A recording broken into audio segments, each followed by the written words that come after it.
Baik, saya mau sapa seluruh jemaat Tuhan. Shalom. Shalom. Apa kabarnya semua?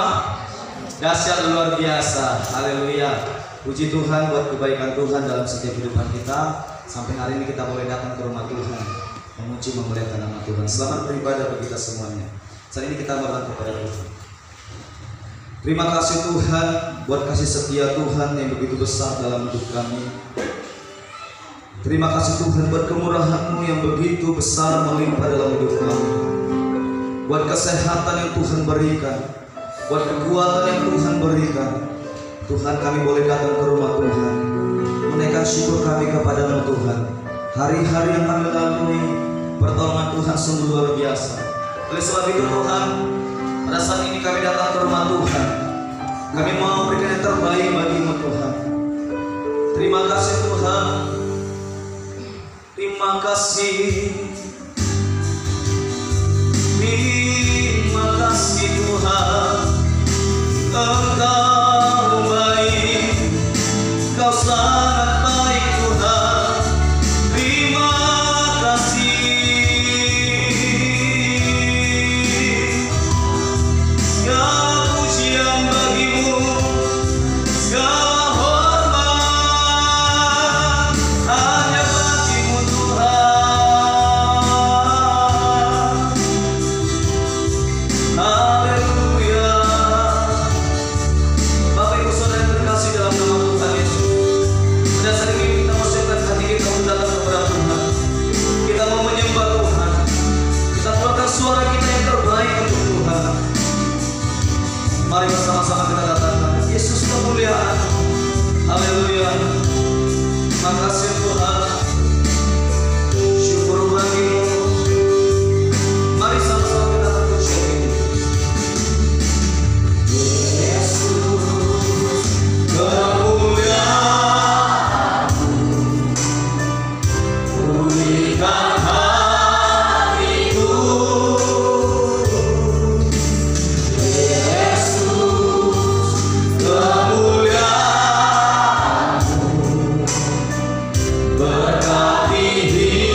Kembali kami bersyukur, terima kasih Tuhan. Engkaulah Allah, Engkaulah kekasih dalam jiwa kami. Inilah tanda bukti kami Tuhan kepadamu. Kami cinta akan Engkau. Kami mengasihi Engkau Tuhan Yesus. Engkaulah Raja dalam hidup kami. Kami bersyukur buat keselamatan yang Kau berikan kepada kami Tuhan. Kami boleh lewati hari demi hari. Kami boleh lewati bulan demi bulan. Kami boleh lewati tahun demi tahun Tuhan. Itu semuanya karena kasih dan anugerah Tuhan. Terima kasih Tuhan Yesus. Terima kasih Bapa. Engkaulah Raja di atas segala raja. Engkaulah Allah yang kami tinggikan selama-lamanya. Kasih setia Tuhan tidak pernah berkesudahan. Jikalau kami ada hari ini di tempat ini, itu membuktikan cinta kasih kami kepada Tuhan. Tanda bukti cinta kasih kami kepadamu Tuhan. Kami datang beribadah kepadamu di rumah Tuhan ini. Oleh karena itu apapun kebutuhan dan keperluan kami, Tuhan akan puaskan kami di hadirat-Mu hari ini.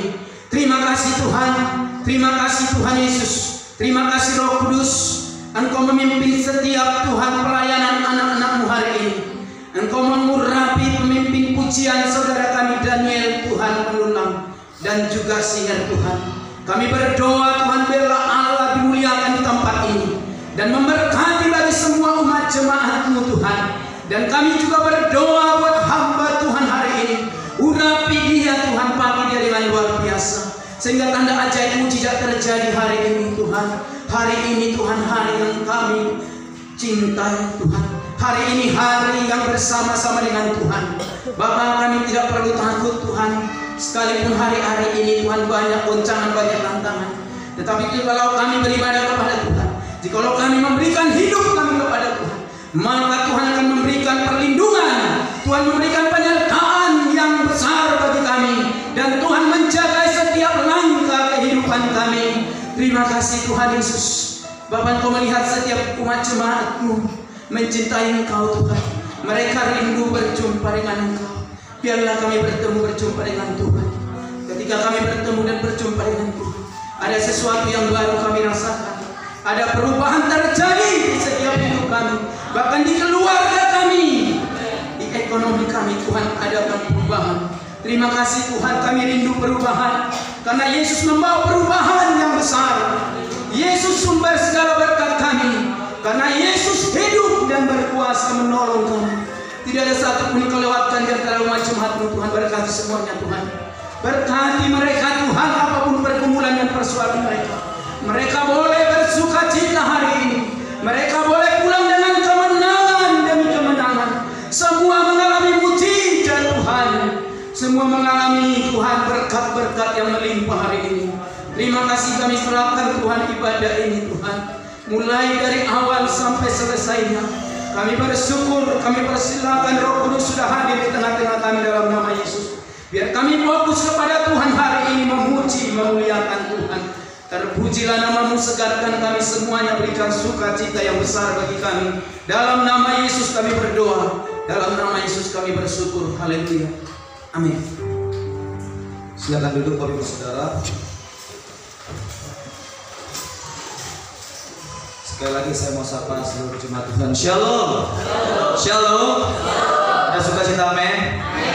Haleluya. Kita percaya di saat kita datang kepada Tuhan, di saat kita datang ke rumah Tuhan, mujizat Tuhan boleh terjadi dalam hidup kita. Perubahan demi perubahan terjadi dalam hidup kita. Oleh sebab itu, pada saat ini kita akan memuji nama Tuhan. Mari kita akan pujian kita katakan, datanglah kembali. Haleluya. Mari kita bertemu tangan bersama-sama mengagungkan nama Tuhan kita, Allah yang luar biasa, Raja di atas segala raja. Datanglah kebaiknya dengan hati bersyukur, dengarlah kebenarannya dengan hati bersuka-cita, dan lihatlah betapa baiknya Tuhan baginya berhidupannya. Katakan, akan bersorak-sorak, akan bersorak-sorak, bersyukurlah kepada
dari hidup kita, bahkan generasi-generasi kita berikutnya.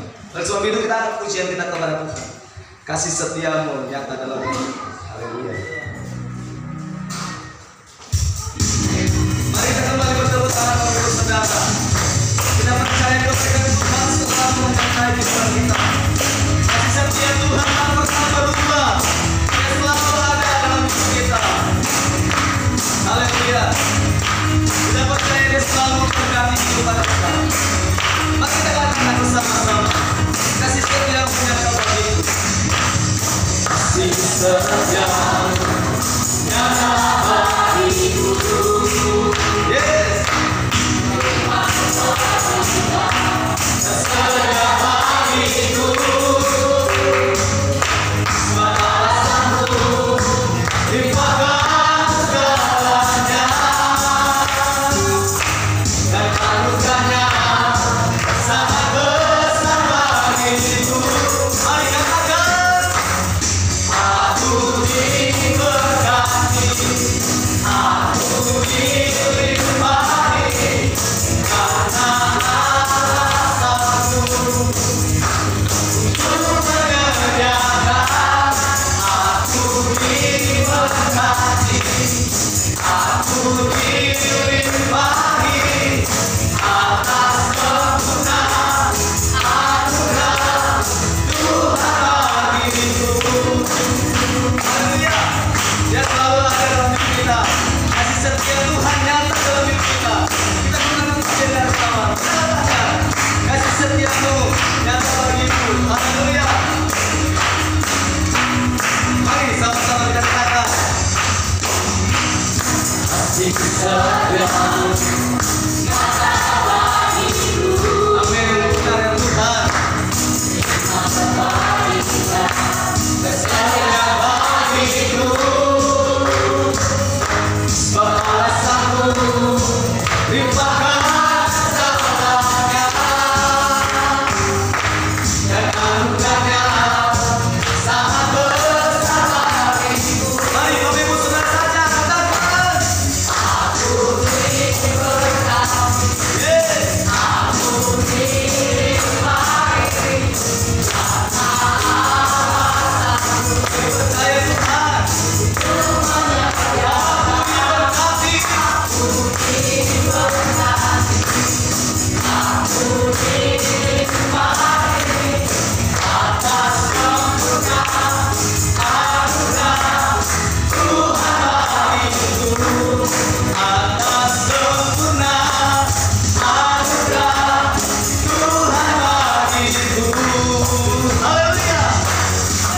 Kasih setia Tuhan yang amin.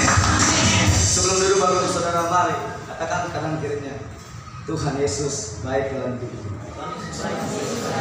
Haleluya. Silakan duduk Bapak Saudara. Haleluya. Baik, saat ini kita akan memberikan yang terbaik untuk Tuhan. Saya ulang menerima tamu untuk berdoa dan menjalankan persembahan.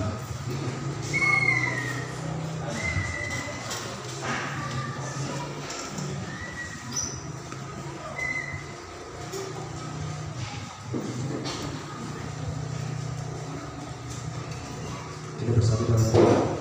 Tuhan Yesus yang baik, kami bersyukur anugerah dan kasih setiamu tetap melimpah dalam hidup kami.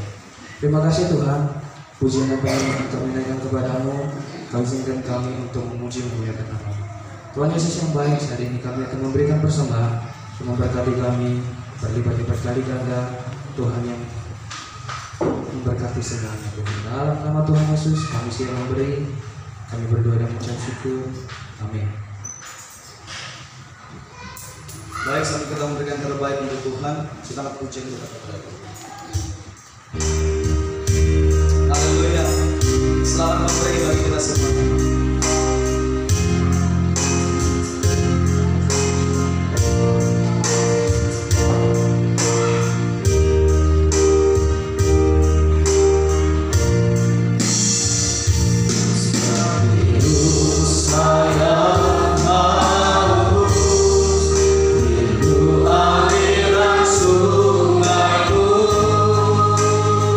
Hatiku tak akan menunggu Tuhan.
Pujian ini mengatakan hanya Engkau pribadi yang mengenal hatiku.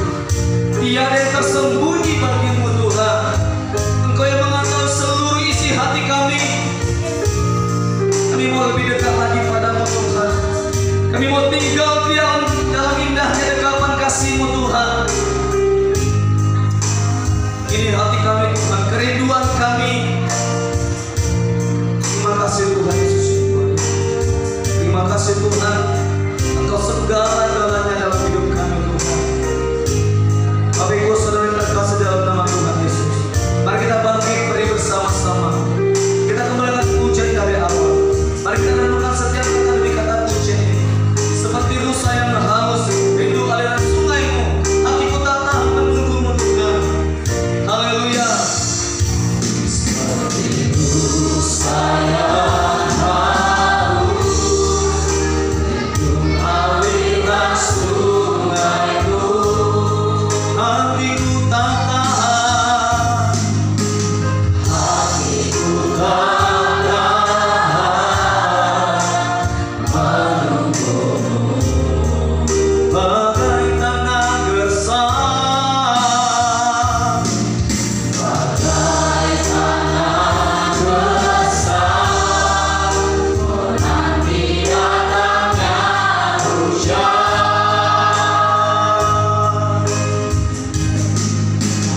Begitu pun jiwaku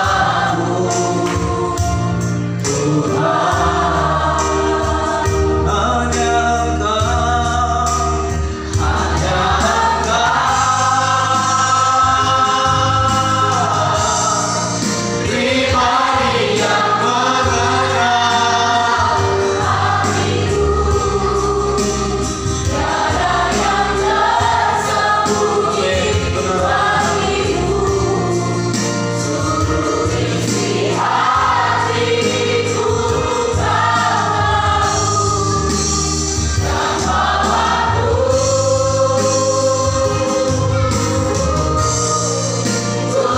lebih dekat lagi padamu. Tinggal dalam tingkahnya dekapan kasih-Mu. Hanya Engkau pribadi yang mengenal hatiku.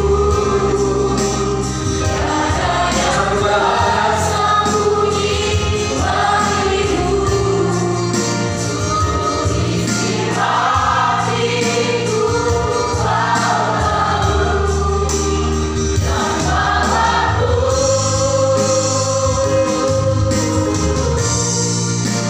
lebih dekat lagi padamu. Tinggal dalam tingkahnya dekapan kasih-Mu.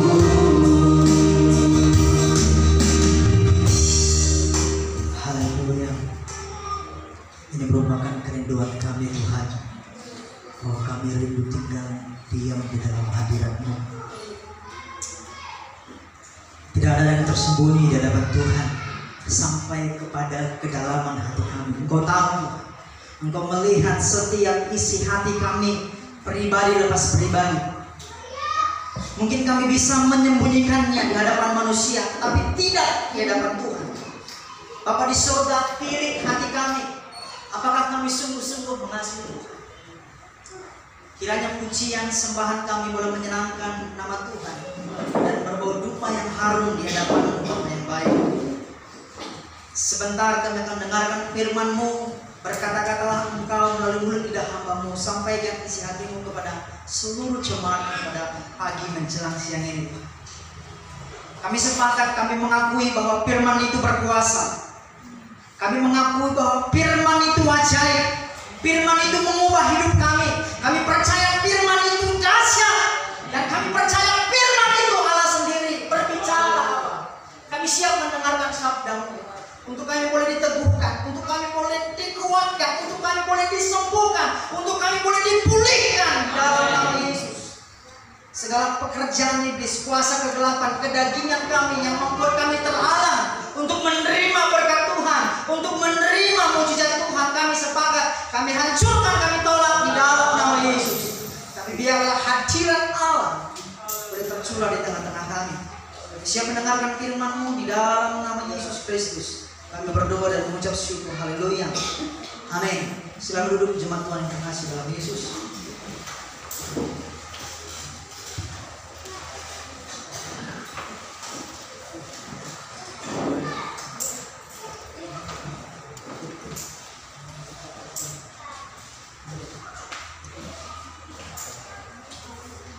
Baik, shalom bagi kita semua. Sekali lagi shalom.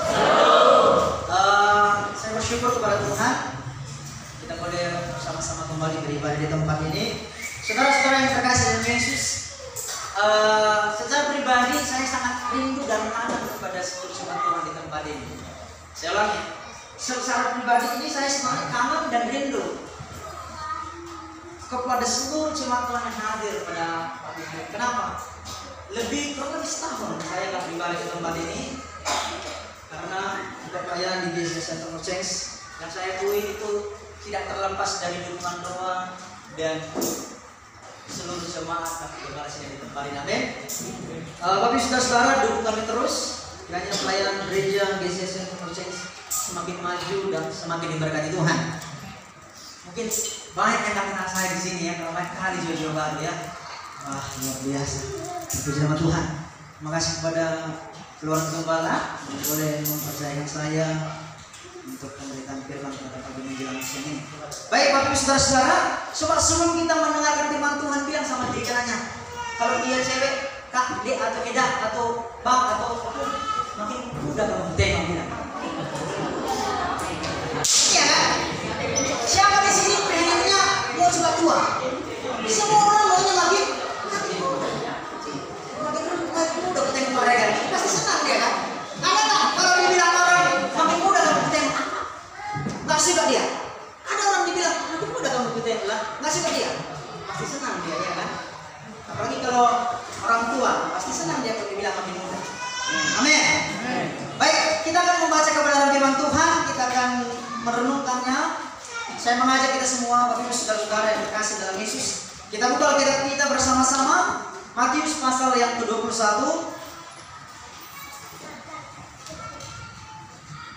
Saya ulangi, Matius pasal 21 ayat 18 sampai 22.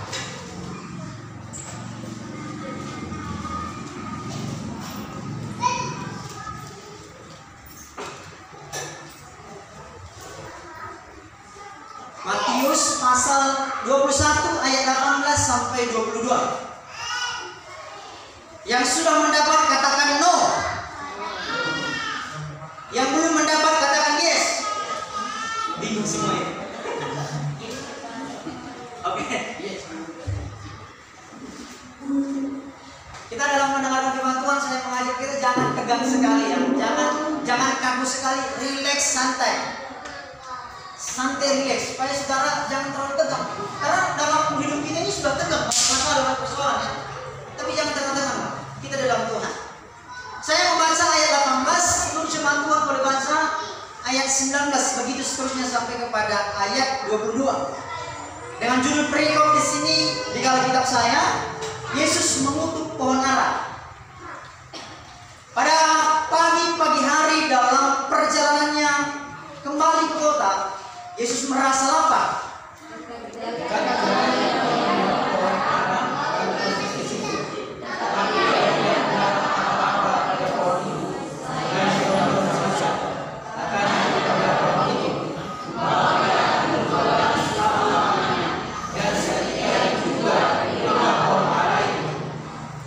Melihat kejadian itu tercenganglah murid-muridnya, lalu berkata, bagaimana mungkin pohon ara itu sekonyong-konyong menjadi kering?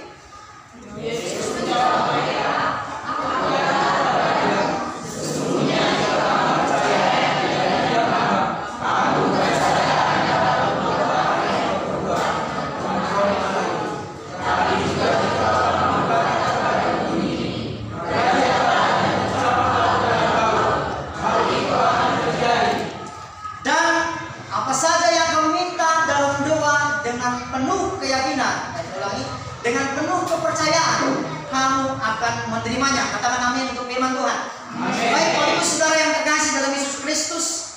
tema firman Tuhan bagi kita pada hari ini adalah alasan Yesus mengutuk pohon ara.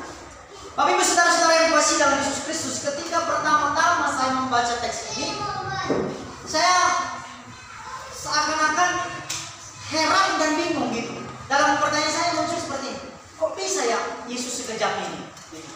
Kok bisa gara-gara hal sepele ini Yesus langsung mengutuk pohon ara? Itu dulu pemikiran saya. Kenapa sih gara-gara nggak berbuah langsung dikutuk? Padahal pada waktu Yesus datang pada masa itu nggak musim pohon ara berbuah, langsung dikutuk gitu. Pertanyaan itu muncul dan membuat saya agak rada-rada bingung ketika membaca teks itu. Itu saya nggak tahu dengan saudara ya. Karena waktu dulu saya namanya belum sekolah, saya baca kejam kali Yesus ini langsung mengutuk pohon ara ini gitu ya.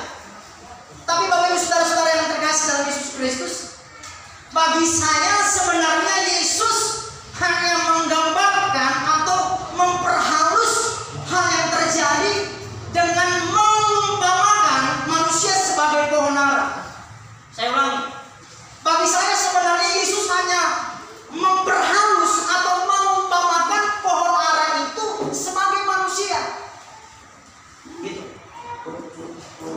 Jadi kalau pohon ara itu sebenarnya manusia, jika memang pohon ara itu manusia, berarti judulnya alasan Yesus mengutuk manusia. Alasan Yesus mengutuk manusia. Tapi kalau saya buat temanya seperti itu, seakan-akan terlalu ekstrim, terlalu kayaknya kalau nanti nggak kuat mendengarnya Pak Pendeta gitu ya. Tapi memang teman-teman, Bapak Ibu saudara-saudara jemaat Tuhan, memang realnya seperti itu, kenyataannya seperti itu. Supaya apa? Supaya Anda dan saya hidup dalam firman Tuhan. Ada alasan atau alasan Yesus mengutuk pohon ara. Yang pertama, karena pohon aranya tidak berbuah. Saya garis miringkan, karena manusianya tidak berbuah. Jemaat Tuhan yang terkasih dalam Yesus Kristus, perumpamaan ini sebenarnya Yesus hanya memperhalus perkataan supaya manusia mengerti. Terkadang kalau kita sekolah dulu ya, harus kita sekolah dulu, terkadang guru membuat contoh gitu ya, supaya muridnya mengerti. Contoh, ini laku ya, gini. Begitu juga dengan Yesus, dia membuat sebuah contoh pohon ara untuk manusia. Alasan Yesus mengutuk pohon ara adalah karena pohon aranya tidak berbuah. Alasan Yesus mengutuk manusia karena manusianya tidak berbuah. Tuhan ingin Anda dan saya berbuah, amin. Kita harus sepakat berbuah yang dimaksud di sini bukan buah apel, buah anggur, buah pir, bukan. Tetapi Tuhan ingin Anda dan saya memiliki kesabaran, memiliki kebaikan, memiliki kesetiaan, memiliki kemurahan dan seterusnya. Itu yang tercantum di dalam Galatia 5 ayat 2 sampai 7. Waktu di Prancis saya pernah mengajarkan guru sekolah minggu. Ada lagu sekolah minggu ya, kasih sukacita, damai sejahtera, gemulakan. Ya, ada. Jadi Bapak Ibu saudara-saudara, Tuhan ingin Anda dan saya memiliki buah.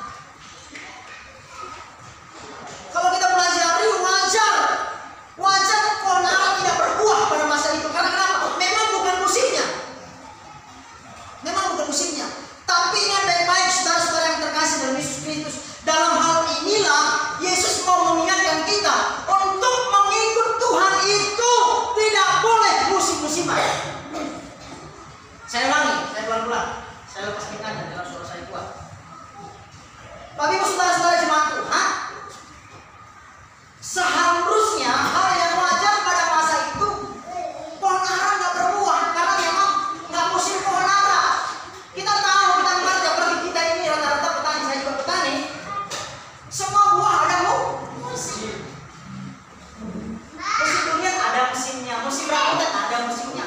Iya kan? Saudara, kalau saudara sekarang cari rambutan sulit betul ya? Sulit, ada musimnya. Tapi teman-teman, Bapak Ibu saudara jemaat Tuhan yang dikasihi, sebenarnya Yesus mau mengingatkan kita untuk mengikut Tuhan, gak boleh musim-musiman. Kita mengikut Tuhan itu gak boleh musim-musiman. Maksudnya bagaimana? Pak Pendeta gitu ya. Maksudnya seperti ini, untuk mengikuti Yesus itu gak boleh suka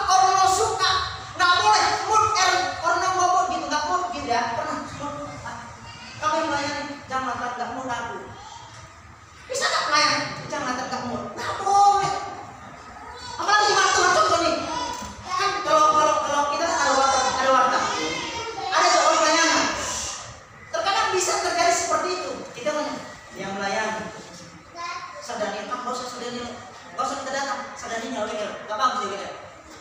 Nggak boleh. Mau siapapun bayar, mau siapapun mengkhotbah, mau siapapun pemain musik, mau siapapun siapa. You must come to God. Kamu harus datang kepada Tuhan. Sebagai jemaat Tuhan, saya buat dalam catatan saya seperti ini. Sebagai jemaat dulu, pelan-pelan. Sebagai jemaat Tuhan, kita tidak boleh musim-musiman, Bapak Ibu Saudara. Kadang datang, kadang enggak, kadang kelihatan, kadang enggak. Kenapa? Pas tanggal muda semangat berkobar-kobar, ya kan? Pas tanggal tua enggak kelihatan. Di sini enggak ada, sana sini banyak. Tuhan enggak suka seperti itu. Makanya Tuhan Yesus kutuk orang seperti itu, Bapak Ibu Saudara-saudara. Enggak boleh. Begitu juga dengan pelayan, kasih zaman sekarang pelayan. Nah, aja semua benar gitu ya. Sebagai pelayan Tuhan nggak boleh musim-musiman, nggak boleh suka-suka. Pelayan nggak boleh suka-suka, harus tunduk pada ketuntasan. Oh mimpi. Kamu beda ya, pada komsel kamu siap. Kamu khotbah ya, siap. Jangan kamu jangan lakukan tiba-tiba, jangan lakukan yang lain, nggak boleh. Sebagai pelayan kita harus berbuah. Bilang sama-sama kira-kiranya, berbuah. Nggak boleh. Contoh ini contoh ya. Karena mungkin ayo main musik. Apa main musik? Bos apa? Datang lagi singarnya, jadi harus singarnya. Karena kan kita seperti itu. Saya mau katakan kita, bukan saudara yang kita. Saya juga termasuk. Tengoklah pakai ini. Kayak gitu. Kayak gitu sih. Kayak gitu tamborin. Ingat Bapak Ibu Tuhan ini. Kamu sebagai pelayan, kamu sebagai jemaat dituntut Tuhan untuk berbuah. Apa itu berbuah? Kita bahas nanti di dalam Galatia 5:23-22-23. Sudah tahu ya? Lakukan kasih, lakukan kebaikan, lakukan kemurahan, lakukan kesetiaan, lakukan pengandaian diri. Itu yang Tuhan mau. Itu yang Tuhan mau. Gak boleh saling iri-iri. Gak boleh saling apa? Memojokkan. Dia aja terus pelayanan. Gak bisa yang lain. Dia terus WR. Aku gak pernah. Sampai jam gitu ya. Tenang baik, promosi datang dari Tuhan. Saya bilang seperti itu. Promosi datang dari Tuhan. Sekarang sebagai gembala, dia semua kenal. Saya juga gembala. Sebagai gembala, saudara-saudaraku nggak boleh musim-musiman. Kalau dilihat jemaatnya sedikit yang datang, berbagi kita, nggak semangat. Kalau jemaatnya banyak yang datang, wah, berkobar-kobar sampai lupa waktu. Supaya dia jemaat berapa gitu. Jangan. Saya selalu bilang, ini saya dulu komsel di Berat sama komsel Mafak itu saya bilang, kalau 2 orang yang datang, 3 orang datang, 100 orang datang, bapak saya sama. Sebagai gembala saya dituntut untuk apa? Untuk berbuah dalam pelayanan. Jangan nanti ketika rapi dalam jemaat, khotbahnya luar biasa, semangat dan minta ampun. Tapi 3 orang yang datang, ya baik Bapak Ibu Saudara-saudara yang kita jangan pulang. Karena jemaat sini yang datang kita persembahan aja langsung pulang. Nggak boleh. Karena Tuhan bilang apa? 1 orang aja itu kapasitas sebagai gembala, kapasitas khotbah mau dia 2 orang, mau 10 orang, 50 orang, 100 orang, 1000 orang harus sama. Iya kan mungkin kayak gitu aku bilang itu. Jadi teman-teman, Bapak Ibu Saudara-saudara jemaat Tuhan yang mengasihi dalam Yesus Kristus. Alasan Yesus mengutuk manusia, mengutuk menara kenapa? Karena nggak berbuah. Apalagi kalau komsel. Komsel biasa sering terjadi seperti ini. Ya, baiklah Bapak Ibu Saudara-saudara yang mengasihi dalam Yesus. Karena kita sedikit yang hadir, kita nggak ada firman, kita langsung persembahan 2 Syabat, Senin. Biasanya Senin senang kita kan hari Senin. Langsung dibilang pula Senin, padahal mungkin tak disediakan ke rumah Senin. Itu yang terjadi, itu yang real, yang makanya saya kata itu real. Saudara yang terkasih, berbuahlah dalam kehidupanmu, amin. Berbuahlah, lakukan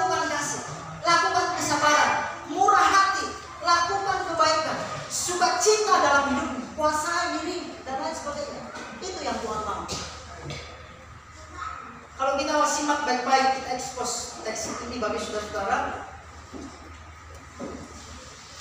Kita expose-nya coba. Saya baca bagi kita ini yang dikatakan firman Tuhan. Dan dari jauh Yesus melihat pohon itu berdaun, ya berdaun. Saya jelaskan seperti ini, saya jelaskan secara terjemahan bebas gitu. Pada waktu itu Yesus berjalan, dia melihat dari jauh pohon ara ini, hanya daunnya yang terlihat. Ini dari jauh. Arti dari jarak ini berbicara soal kesempatan dan waktu yang Tuhan berikan kepada saya dan saudara untuk melakukan buah. Teks ini menceritakan ini, dari jauh ia melihat pohon ara. Yang dilihat apa? Daun-daunnya saja. Jarak ini berbicara soal kesempatan yang Tuhan berikan kepada Anda dan saya untuk apa? Melakukan buah. Jadi gunakan kesempatan ini, gunakan waktu yang Tuhan berikan untuk Anda dan saya berbuah. Ini dia baik-baik. Selain daun-daunnya saja, saya expose gini, saya mau katakan seperti ini. Apa arti daun di sini? Daun berbicara soal kesempurnaan. Daun itu kan cantik ya. Kalau sebuah bunga nggak ada daunnya pasti jelek. Daun itu berbicara soal kecantikan, tapi nggak bisa dimakan. Padahal waktu itu Yesus sedang lapar, mau makan buahnya, bukan mau makan daunnya. Daun berbicara soal kesombongan. Oke, mungkin kamu melayani, pemain musik, oke, kamu oke, singa, nggak apa-apa, asal. Tapi kalau kamu tidak melakukan buah, Tuhan akan mengutuk kamu. Jangan petentengan dalam pelayanan. Meskipun kamu singa, kamu pengkorban luar biasa, kamu dipakai Tuhan dalam suara, kamu singa, pemain musik, tapi kalau kamu nggak berbuah, kamu mengutuk Tuhan. Oke, mungkin kamu kaya, banyak uang, harta melimpah, aset di mana-mana, tapi Tuhan bilang, lakukan buah. Kalau nggak berbuah, Tuhan campakkan kamu. Oke, mungkin kamu ganteng, mungkin kamu cantik, ini yang muda ini, mungkin kamu keren, mungkin kamu maco, tampan, tapi kalau kamu tidak berbuah, Tuhan buang kamu. Itu firman. Ayo kita sama-sama buka kita bersama-sama. Yohanes 15. Yohanes 15. Nanti kalau sudah ada orang punya bilang gini ya, di belakangnya, biar saya tahu ya. Yohanes pasal 15.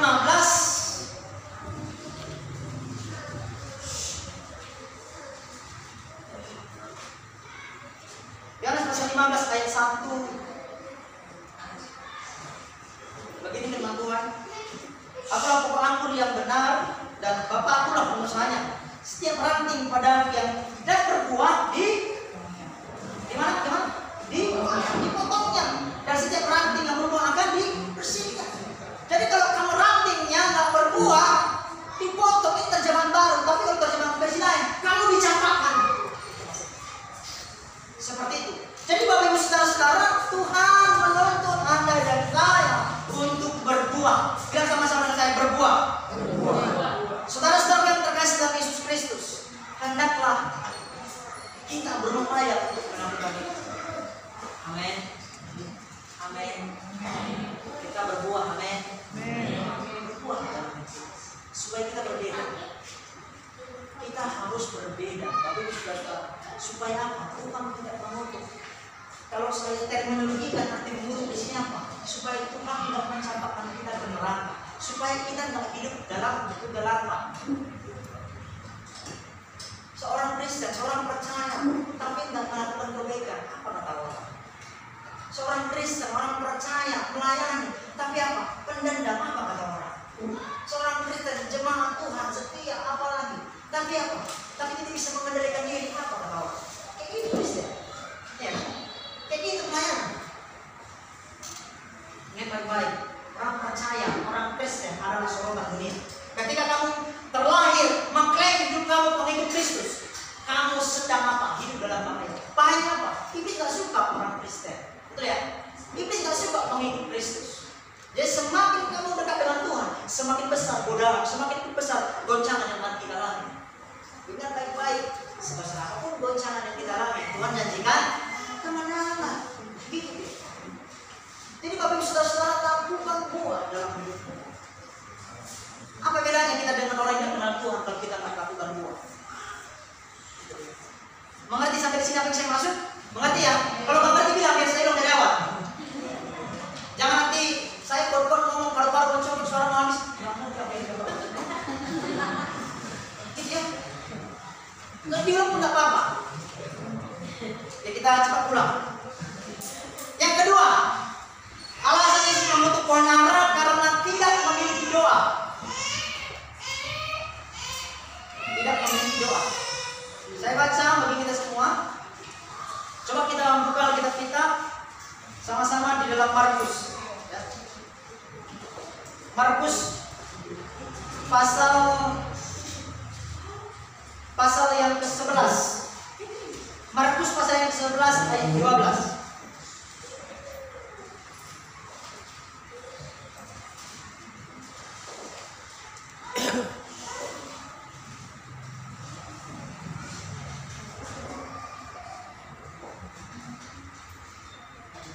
Saya baca bagi kita 12. Keesokan harinya sesudah Yesus dan ke-12 muridnya meninggalkan Betania, Yesus merasa lapar. Dan dari jauh ia melihat pohon ara yang sudah berdaun. Ia mendekatinya untuk melihat kalau ia mendapat apa-apa dari pohon itu. Saya garis bawahi kata apa-apa. Tuhan mau kita berbuah supaya dalam hidup kita memancarkan yang namanya kemuliaan Tuhan. Saya ulangi, Tuhan mau kita melakukan apa-apa. Maksudnya di sini apa? Dari dalam diri kita mencerminkan Kristus. Dari pribadi kita, dari sikap kita, dari perkataan kita, dari apa lagi? Tindakan kehidupan kita mencerminkan Kristus. Gitu. Sehingga apa? Sehingga dalam hidup kita beroleh apa-apa. Poin yang kedua bagi kita adalah tidak memiliki doa. Bapak Ibu Saudara-saudara yang terkasih dalam Yesus Kristus, kita harus kembali mengingat bahwa maksudnya di sini pohon ara kita berdoa, kita tidak berdoa. Makanya kita dikutuk, gitu ya. Saudara-saudara yang terkasih dalam Yesus Kristus, sungguh terlalu miris jika ada orang Kristen yang pernah berdoa. Saya percaya di sini pasti semua berdoa, amin. Mas orang Kristen. Saya yakin dan percaya kita di sini orang berdoa, amin. Apalagi Pak Regar luar biasa doanya. Saya salut. Bapak Ibu Saudara-saudara yang terkasih dalam Yesus Kristus, sangat bagaimana ya kita bayangkan kalau dia Kristen tapi tidak pernah berdoa. Ya, dia Kristen kalau pernah. Mungkin saudara bilang sama saya, dia pernah lah pendeta, masa nggak pernah. Makan kan berdoa, gitu ya. Siapa di sini makan kan berdoa? Nggak ada ya? Di sini pasti makan berdoa semua ya. Pasti makan berdoa ya. Oke, nggak apa-apa kali ya. Kamu cuma tahu. Tuhan tahu. Mungkin saudara bilang sama, makan kan saya berdoa Bapak pendeta. Oke, good, puji Tuhan.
sehingga dalam kehidupannya sehari-hari dia nyaman dan berdoa. Saya dulu waktu sebelum bertobat, sekitar mungkin 13 tahun yang lalu kami di kampung halaman. Mungkin ini pernah saya ceritakan. Saya kembar, mungkin saudara juga kenal saya. Jadi kami 3 bersaudara, kakak saya tidak kan. Yang namanya bermuda-mudi. Pas doa makan, snacknya itu mie gomang. Luar biasa. Jadi ada teman, ada abang, dia pelawak. Kebetulan di samping kami. Nah, waktu itu kami kebetulan punya kambing. Karena kambing kedua. Dia berdoa. Dan biasa namanya kalau bisik-bisik yang baik gitu ya. Dia berdoa, kita doa makan di doa. Yesus, berkati kami bos. Supaya anaknya dikasih sama aku satu. Itulah kan.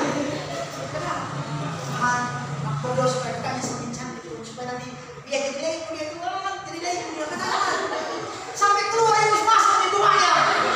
Wah, jadi gimana sudah tahu ketika amin, nggak dimakan lagi, keluar Yesus sudah. Kenapa nggak dimakan? Bapak saya iya dari pernah lapar. Itu kan doa yang lain. Orang yang sudah lapar kali udah nggak mungkin lagi makan di dasar ini masih mati. Hati-hati, ini ketawa-ketawa tapi serius saya ini. Banyak orang berbicara soal doa malas ya. Banyak orang sekarang malas doa. Di sini nggak ada. Di sini orang yang berdoa. Saudara-saudara yang terkasih dalam Yesus Kristus, saya mau bikin gini. Doa itu berbicara soal penyerahan diri, gitu ya. Doa itu berbicara soal penyerahan Tuhan. Sampai kita berdoa. Doa itu berbicara soal keterbatasan kita. Tuhan, jaga suamiku dalam perantauan, jaga anakku, jaga istriku. Tuhan, aku berdoa berkali dosa. Itu doa. Jadi kalau kamu beri tidak doa, bagaimana Tuhan melindungi keluargamu? Bagaimana Tuhan memberkati usahamu? Bagaimana Tuhan memberi kamu kesehatan kalau nggak doa? Itu doa. Jadi Bapak Ibu saudara-saudara yang terkasih dalam Yesus Kristus, doa itu berbicara bagaimana kita mengikut sertakan Kristus dalam hidup kita. Itu dia. Makanya saya buat ilustrasi gini. Yesus saja dalam perjalanannya kemanapun dia melayani, dia doa. Yesus saja kemanapun dia melayani, dia berdoa. Siapa kamu? Siapa saya? Kenapa berdoa? Saudara pelajari di setiap Injil, pagi-pagi benar Yesus berdoa. Saya pernah mendengar ada statement khotbah seperti ini dan saya nggak setuju. Kalau ada orang pagi-pagi tidak berdoa, dia tidak mau Yesus. Serius, saya nggak doa pagi. Saya serius. Tapi setiap malam saya doa. Karena gini, dalam teologi saya mau sampaikan gini. Jangan pernah luangkan waktu berdoa. Saya ulangi, jangan pernah luangkan waktu berdoa, tapi tetapkan waktu berdoa. Ulangi pelan-pelan. Jangan luangkan waktu kamu, luangkan waktu berdoa. Jangan luangkan waktu berdoa, tapi tetapkan waktu berdoa. Ada orang bisa doa pagi, silakan doa pagi, tapi jangan salahkan orang doa malam. Betul ya? Ada orang mungkin doanya bisa siang, tapi jangan salahkan doa yang tengah malam. Yang penting kamu apa? Tetapkan waktu berdoa. Bagi saya meluangkan waktu itu berarti sisa-sisa waktu. Saya ulangi, bagi saya meluangkan waktu itu berarti sisa-sisa waktu. Jadi kalau nggak ada waktu luang, nggak doa. Tapi biarlah kita menetapkan waktu itu. Jam berapa kita biasa doa? Kalau kita biasa doa jam 5, mari doa jam 5. Kenapa? Kalau saya setiap di atas jam setengah 12 saya doa. 12, 1, setengah 1, jam 2 saya doa. Yang penting saya doa malam. Karena di situ saya bisa. Di situ saya merasakan saya pun di situ saya merasakan nyaman, nggak ribut. Suara ini kebetulan kami rumah 33, saya lebih dekat ke surga gitu, gini-gini aja bisa. Ya kebetulan dia setengah ruang ini, sama kayak dekat lagi gitu. Saya berteriak di situ nggak ada yang bilang, karena apa? Syuting kita boleh merasakan kayak gitu. Kita boleh membantu. Kalau pagi-pagi Anda bisa, saya nggak salah, silakan pagi. Kalau kami pagi-pagi nggak bisa, setengah 2.000 tren, 7 piring dari sana, masalah di sini gitu, nggak bisa. Teman-teman, Bapak Ibu Saudara-saudara, saya mau berikan ini. Kita harus berdoa dalam hidup kita. Kita mau belajar seperti ini. Ada sesuatu yang lucu bagi saya. Kita buka kitab kita bersama-sama di dalam Matius 17 ayat 21. Ibu kembali biasanya sama saya jam berapa gitu, Pak? Sampai jam 12.15. Oke, ini masih menit kedua. Oke, kita baca yuk sama-sama serentak. Matius 17 ayat 21. Semua jemaat Tuhan boleh baca? Itu yang ketiga. 1, 2, 3 ya.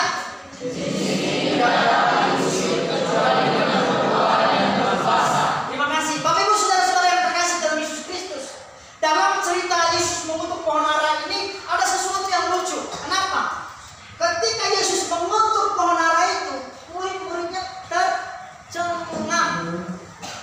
Pertanyaannya gini, kok bisa yang murid-muridnya tercengang? Kok bisa murid-muridnya tercengang? Seakan-akan Yesus baru pertama kali itu mengadakan mukjizat. Ya, contoh nih, contoh. Mungkin saya buat Pak Putra, contoh saya buat. Kalau orang yang nggak pernah berantem, tiba-tiba berantem berteriak, pasti orang datang apa itu, ya kan?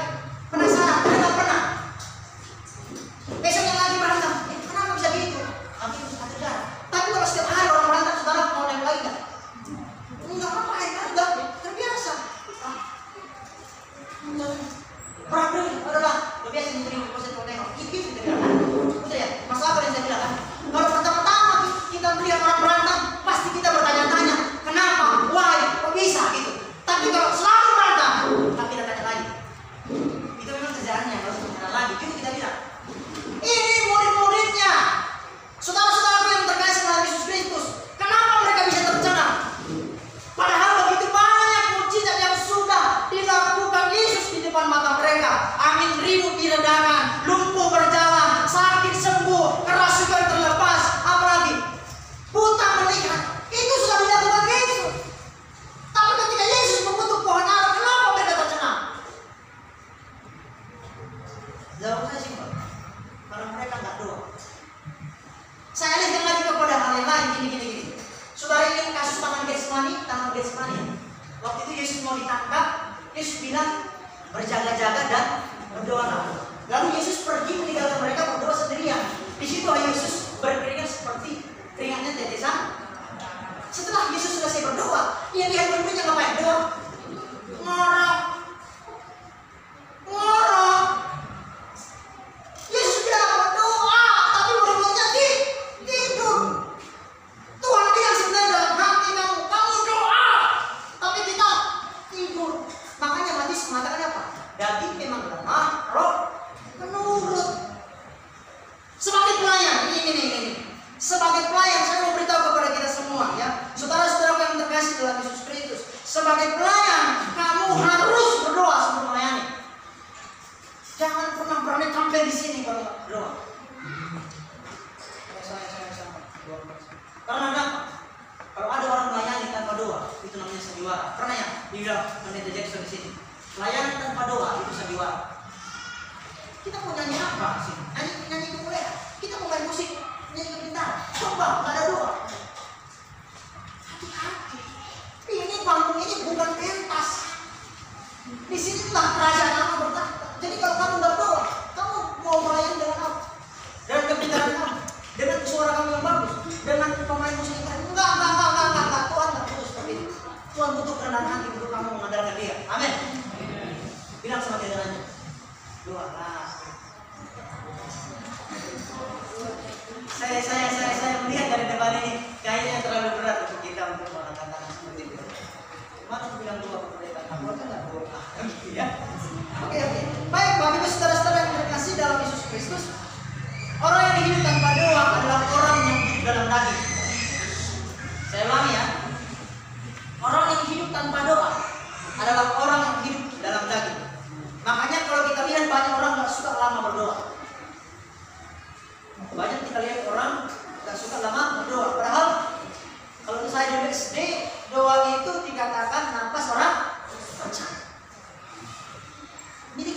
dalam hidup kita, supaya kita tidak dicampakkan, supaya kita tidak dibuang, supaya kita tidak dikutuk.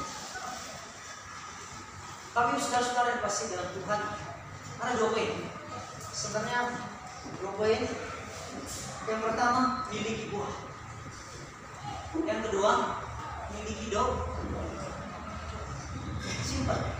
Supaya Anda dan saya tidak hidup, supaya Anda dan saya tidak dicampakkan, supaya Anda dan saya tidak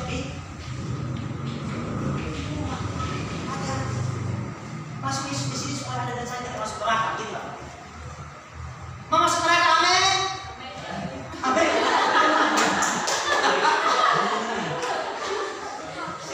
Serius. Saya nggak mau masuk neraka. Saya nggak tahu dengan saudara.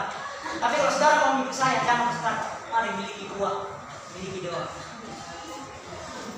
Setiap orang yang memiliki buah tidak akan pernah melanggar tidak Tuhan, tidak akan pernah melanggar firman. Setiap orang memiliki doa akan hidup dalam roh.